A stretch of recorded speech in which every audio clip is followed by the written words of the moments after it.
only seeing out of one eye didn't cloud his vision for his future. Recent physical revealed results that will forever change his future. Austin has Marfan syndrome. And then in 2014, it was announced he had Marfan syndrome and would not be able to pursue his dream of playing in the NBA. The league did a great thing. A couple weeks back, my mom said they came back positive for Marfan syndrome. Knew that. They said I wouldn't be able to play basketball anymore. The tragic story of Isaiah Austin. Isaiah Charles Austin, born October 25, 1993, in Fresno, California. Isaiah is a talented player, and was one of the best players of his year at college level and was anticipated to become a first-round pick, but something tragic and devastating took that NBA dream of his away. He was a hard-working player, training a lot growing up, aspiring to live the dream of countless kids in the world, dreaming that same dream. Isaiah had the skill for it and his dream was at the tip of his fingers, but he couldn't catch up to it as destiny had other plans, it seemed. Isaiah plays as a center position and attended Grace Preparatory Academy in Arlington, Texas.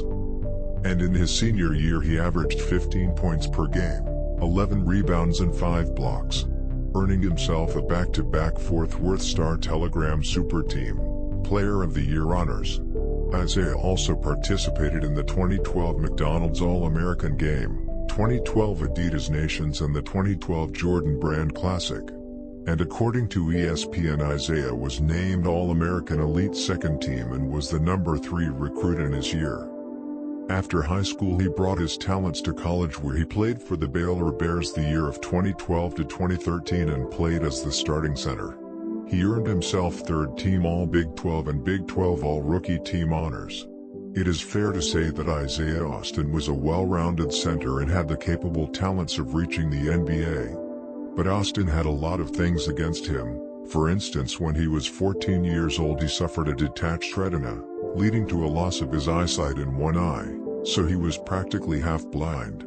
The cause behind it is said to be that he got a baseball striking into his eye, but no one knew of this besides really close friends and family because he didn't want to out aside from the game and risk ruining his chances. Isaiah declared for the NBA draft in 2013, but due to shoulder injury, he returned to Baylor and waited for a whole year before he declared again for the 2014 NBA draft, where he was predicted to be a first-round projection in the draft. Making his way through the draft combine, where the NBA takes a lot of tests not just physically but medically, when they tested Austin's heartbeat they noticed that something was abnormal with how his heart was beating. A few days before draft night the doctors had diagnosed him with Marfan syndrome, which is a condition that enlarges the aorta, which is the main artery that carries blood away from your heart into the rest of your body. The risk of having an enlarged aorta is that the more it expands the higher the risk of it fatally tearing, and could kill Isaiah on the court. Regarding his eyesight, it could also be a consequence of his condition, but the main reason was the baseball that hit him in the right eye. He woke up one day and just lost sight in his right eye. It was painful according to Isaiah, and it felt like a needle was stuck right into his eye. He gained back his sight at times and only for it to disappear again, until it was just permanently gone. He had to go through 4 surgeries in 1 year and the doctor could not save his eye. The doctor said that the detached retina of Austin was the worst he had ever seen in his 20 years in that field. He had never seen anything like it. The first thing that went through Isaiah's head was that he was never going to be able to play basketball again, and he was really tormented by this. But his mom told him that he could either quit or be a fighter and keep going, and he decided to fight for the sport he loves and work really hard. He still became a top 5 consensus recruit, but was worried that if the colleges that offered him scholarships were going to change their minds if they knew about it. But when he committed to Baylor, the coach knew about his condition and helped him whatever way he could, even if it was really hard, as the coach could never understand the place Isaiah was in. As mentioned, when Austin declared for the draft 2014, he was diagnosed with his condition a few days before draft night, and that was devastating for him, also resulting in NBA not allowing him to play for the NBA under any circumstance because of it.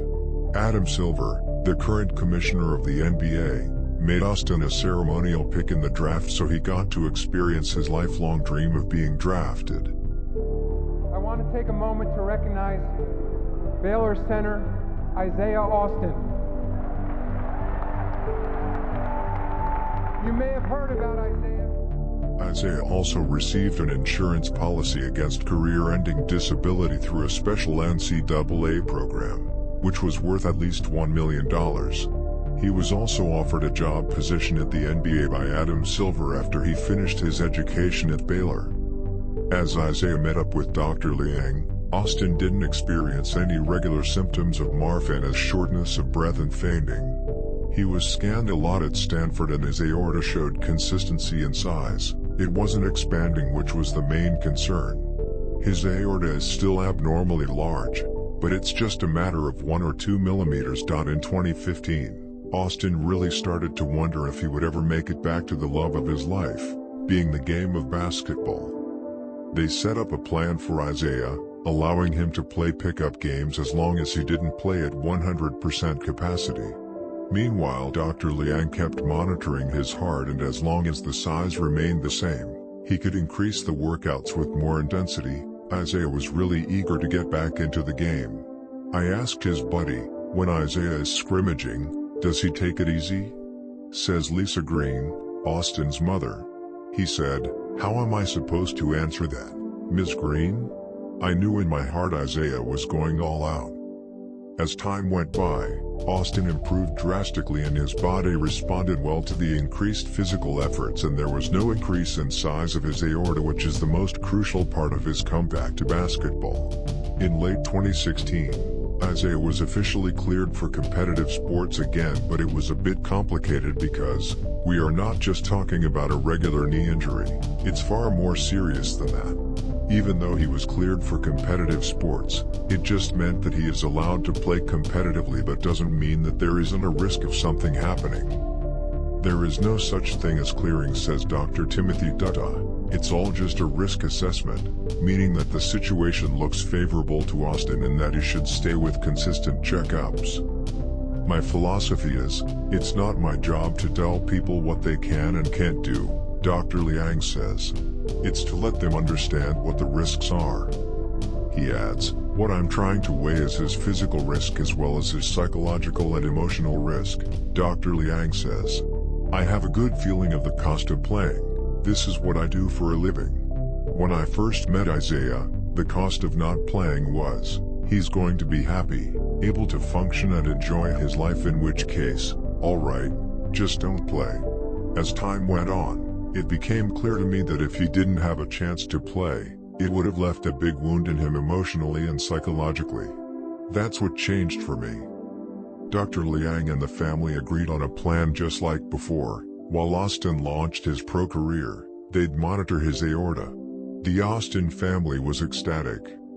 After all of this, he was trying to get back to declaring for the NBA as he was still so young, and a few teams were actually interested, and he was expected to join the league or play for the G League, but unfortunately didn't happen, as the NBA said that the situation regarding his condition is too severe for him to play competitive basketball in the NBA, not allowing him to play there at any circumstance.